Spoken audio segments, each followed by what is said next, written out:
As we can clearly hear in the intro video from Giovanni Albanese, noi Lukaku non lo vogliamo. We don't want Lukaku. The message, the clear message from the Juventini in front of the J Medical, while welcoming the players that were missing, like Bonucci, that was alone, and then couple of Chiesa, McKennie, and Rovella Cambiaso. In today's video, we'll have to speak about a lot of topics, hot topics, the disaster, the news that came out of nowhere yesterday night, Cuadrado to Inter. We have to continue speaking about Lukaku, because if Cuadrado to Inter is a done deal, well, for the people like the one that we're seeing in front of the J Medical that do not want Lukaku to Juventus, there is still hope, because at the moment, as we speak, it is still not a done deal. Remain on the channel because I told you about a lot of players that were coming today. Chiesa, McKennie. But we have some news about Cambiaso. Cambiaso that answered the question from a fan. If you want to know what is the question and what is the answer about the future of Cambiaso, remain on the channel. Put a maximum of like. I'm sure that with today's video we can reach at least 650 likes. Subscribe to the channel if you didn't yet, because we start. We start immediately. Ciao Juventini of the world, my name is Giuseppe, welcome back on the channel. We start with Gazzetta dello Sport. Ragazzi, you know that seeing Cuadrado in Nerazzurro, my eyes are bleeding, like I said already yesterday in the flash video that I recorded. I didn't want to see Cuadrado at Inter, even if, according to me, it was the right choice to stop with him. On the other side, watching Lukaku, that is closer and closer to Juventus, I also told you, for me it's absolutely not the best option. It's something that I would not do it. It's not for me, like a lot of people are saying, a finished player, a disaster player. Look at the stats, look at the career of Lukaku, look at the last 2 months of Lukaku with Inter. It's still a valid player, but anyway, I don't want Lukaku. But it's funny to see Gazzetta dello Sport with a narrative that is totally changing. But seriously, they are doing a huge U-turn from Lukaku, God on earth, the Prince of Milano, or the King of Milano, the guy that was representing Calcio Italy, the guy that they decided to, at least for 3/4 of the year, to put on the front page, and most of the time topless. Now they are changing a bit the narrative. Lukaku is not that great person anymore. But even more, because they are putting pressure now on a depressed Max Allegri. So let's watch together that first page of Gazzetta dello Sport with a smiling Cuadrado already showing the badge of Inter, l'Inter fa Cuadrado. On the other side, the total depressed Max Allegri with Max, vietato sbagliare. Max, it is forbidden to fail. And even if I totally agree with the huge titles, Max, it is impossible to fail, I totally agree. He can't fail anymore, especially after the 2 years that we have just assisted, that in terms of game style, in terms of result, in terms of whatever you want, development, whatever you want to, we're absolutely not at the level of the Juventus that we love, that the Juventus that we know, that Juventus that we expect. Well, if you're starting to read the small titles in Gazzetta dello Sport first page, it's a total disaster. Max, depressed, thinking about Lukaku. Of course, I don't even want to repeat it. Lukaku topless on Gazzetta dello Sport, and a smiling Cuadrado. What are they saying? They are saying, nella sua Juve avanza ancora il vecchio. In the Juve of Max, that is still the Juve of Max, he's still betting on the old players. Run and chasing Kessié and Lukaku. On the other side, colpo di scena voluto da Inzaghi. Strange surprise deal with Inter that Inzaghi wanted. Big bets, he really wanted Cuadrado. That, as you can read, la Juve aveva mollato, that Juventus gave up on Cuadrado. Ragazzi, we continue, it's not over. Ora il 9, now the number 9, between Balogun and Morata. Let's add up the numbers a bit. Depressed Max Allegri, that is betting only about the old players, Kessié and Lukaku. Lukaku is 30 years old, and you can tell me, Beppe, 30 is old, and I can even agree with it. Not that much for me personally in terms of on-the-field performance, because at 30, ragazzi, you can still run. But more in terms of financial deal, in terms of smart deal, because a player of 30, it's nearly impossible that you are able to sell him. As I told you for Sergei Milinkovic-Savic, a player that is 28, if you give him a 4 or 5 year contract, when he will be 32, 33, It's difficult. 3 years for Lukaku, it's difficult, nearly impossible to gain back your money that you invested. You know, it's not like Vlahovic, where you signed him when he was 22, and now you can still resell him at a huge price. So in that term, I can even consider that Lukaku is old. On the other side, Kessié, that is 26, well, Gazzetta dello Sport, they made it like he was also an old player. Kessié suddenly became a ultra trentenne, mean more than 30 years old, totally strange. On the other side, they are super happy, they are praising Marotta and Inter and Inzaghi because of Morata and Cuadrado. Morata is 30, the same age as Lukaku, Cuadrado is 35. So if Kessié is 26 and 30 for Lukaku, 35 for Cuadrado and 30 for Morata, add them up, something is not correct. Anyway, this was the big smile of the day this morning, because, you know, when the narrative is going like that, ragazzi, I don't understand it. Anyway, if we read the double page of Gazzetta dello Sport, there are a lot of things that today, honestly, I'm correct and I agree with them. Max, un carissimo flop. Max, a flop that cost you a lot. And I totally agree. One of the most paid coaches in Serie A. A flop because if we are looking at the last 2 seasons, it didn't work. You can find all the excuses of the world, the injuries, you can find the off-the-field topic, whatever you want to, but at the end, if we are looking at the end line, the result, what matters the most, well, it didn't work. We know it, we have a certainty. So of course, Max is now forbidden to fail. He can't start again like he started the last 2 seasons, which were absolutely a disaster. 21-22, 22-23. The start of these 2 seasons were a total disaster. And I totally agree with everything that they are saying. Except of one thing. They are telling us, the narrative, that Juventus in the last 2 years, they invested not only in the salary of the coach, but also in the Mercato. They are saying that Juventus invested a lot in the Mercato. Well, going back in time, what did Juventus really invested in the Mercato? The first year of Max, Locatelli, Caio Jorge, and Keane. Locatelli for 0, because you had an agreement to pay him 2 years later. Caio Jorge for 1.5 million, and Moise Keane for 35 the last day of Mercato. It's true that in January you are going with big bets on Dusan Vlahovic for 75 million euro. From the moment that Bentancur and Kulusevski were sold to Tottenham, and you go with a decision. Dybala will not be extended. That's how you are paying Vlahovic. Zakaria in for 5 million euro. The year after, Pogba, Di Maria, Paredes, Kostic, Milik, Bremer. You're telling me, mamma mia, what the Mercato has been done.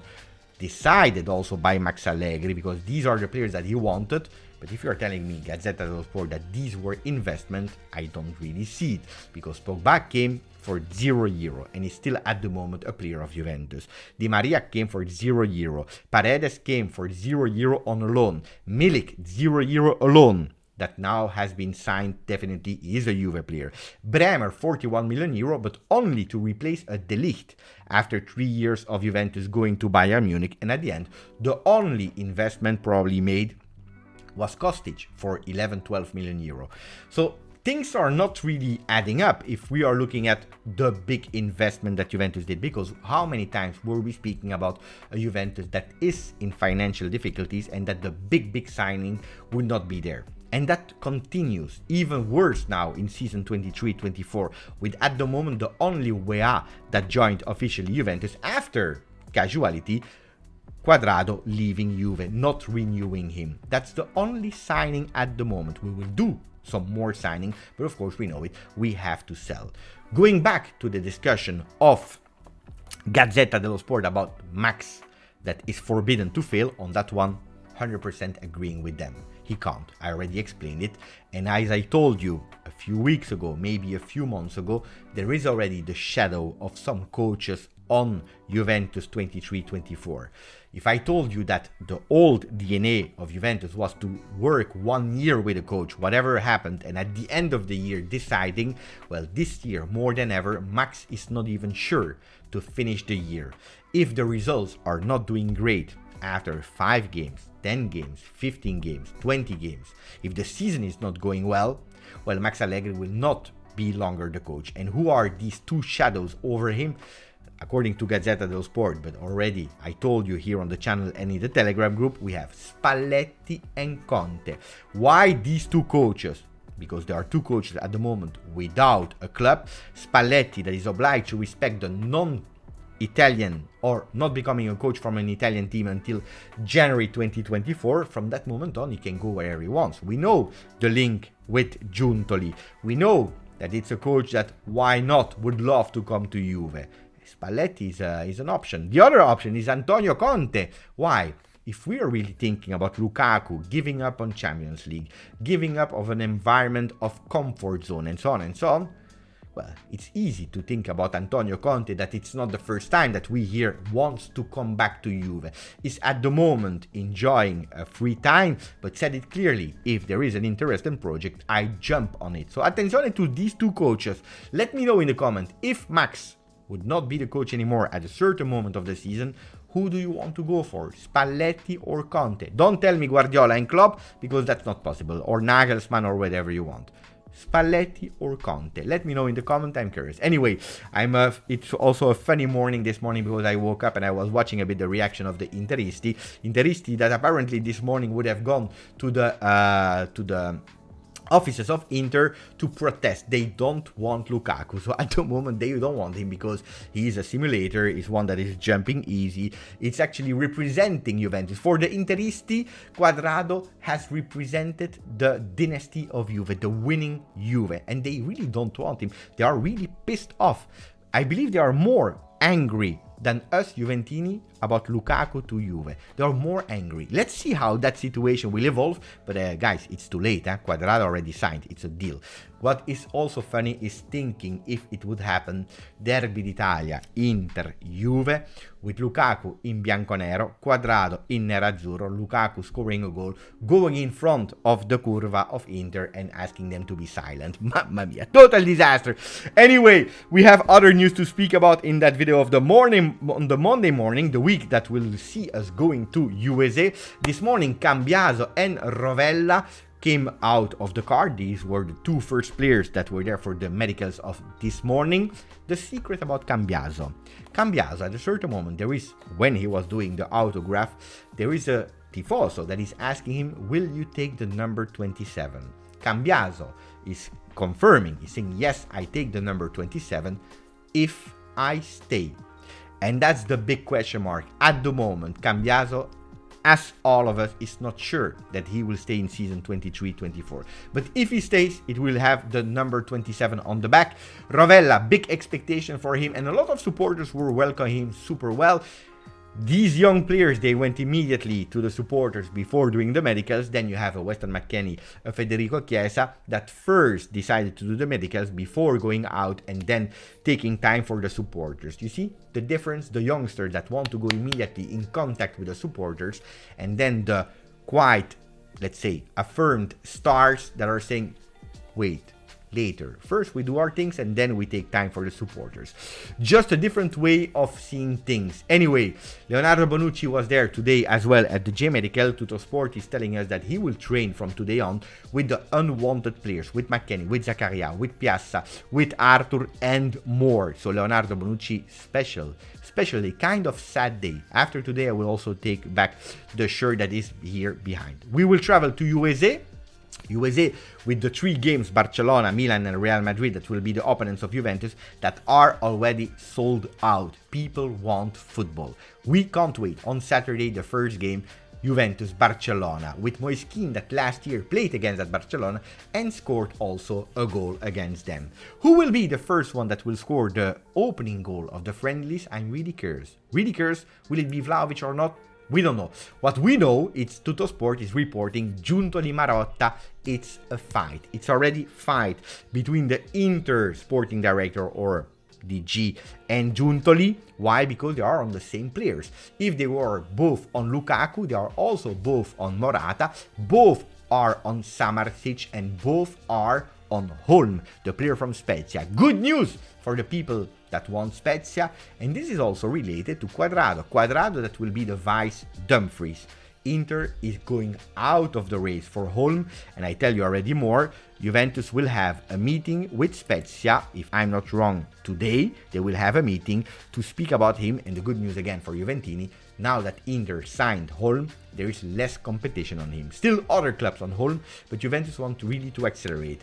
Is it to play a 3-5-2 and having Weah and Holm on the right side? Is it to start building that four-man defense? That's something that we will discover in the future.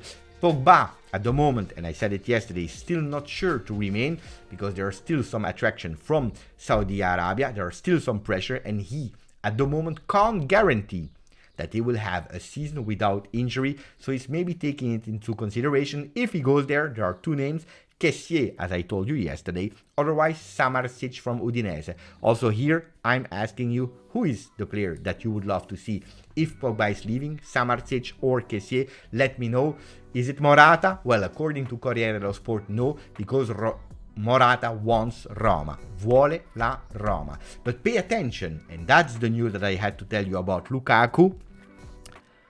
Paris Saint-Germain, that until yesterday we were nearly sure that they would have made an offer for Dusan Vlahovic, they want to enter the big race on Harry Kane. At the moment, Bayern Munich wanted the strategy of low cost for Harry Kane, but if he couldn't come immediately, waiting and taking him for free, Paris Saint-Germain wants to anticipate Harry Kane. If they go for Harry Kane, forget about the money for Vlahovic. If there is no money for Vlahovic, forget about the money for Lukaku. So there is still hope. Believe for the Lukaku no-sayers, believe in Paris Saint-Germain for Harry Kane, because that can solve a lot of things. Let's see, of course, if Dusan Vlahovic is not sold, then it's another player that could leave. And as a lot of sources were already reporting this morning, Chiesa is still not 100% sure to stay at Juve. Anyway, ragazzi, this was it for me for the huge news. I want to continue with a few smaller news, but important news, because apparently Arthur to Fiorentina starts to be really concrete, with Nicolo Schira this morning confirming a news about it. Apparently Nico Schira is saying that he could go there on loan, part of the salary paid by Juventus. We will come back on the official numbers when everything will be official. So Arthur Fiorentina could be really hot, and that's important. Juventus is talking with Empoli for Ranocchia, but they're already speaking about the future. Baldanzi already having an option on him, or already signing him, parking him 1 year at Empoli so that he has more playing time, and then for next year, 24-25, going on Baldanzi. Baldanzi is a fantastic number 10, I can guarantee you that. But speaking about number 10s and speaking about players with a beautiful, bright future, under 19 Italy finally won a trophy. After all the Italian clubs and national team that all of them failed to win something, well, the under 19 Italy won the trophy yesterday against Portugal 1-0 with a goal of a player that I don't know, but the assist came from Luis Haza. Luis Haza, fantastic player. I had the opportunity to watch him live. Always have been impressed by that player that, according to me, is underrated. If we are sponsoring Nongue, Huijsen, Kenan Yildiz, Luis Haza, fantastic player. He, Luis Haza, was MVP of the tournament, but also Lorenzo Della Valle and Nicolo Turco were also part of that Italian team that won yesterday. Anyway, ragazzi, that was it for the Monday morning news. I hope you are all doing well. Probably this afternoon we will be live on the other platform, that purple platform, to be streaming live and to talk about everything what's going on about the Juve world. Grazie, forza, Juve.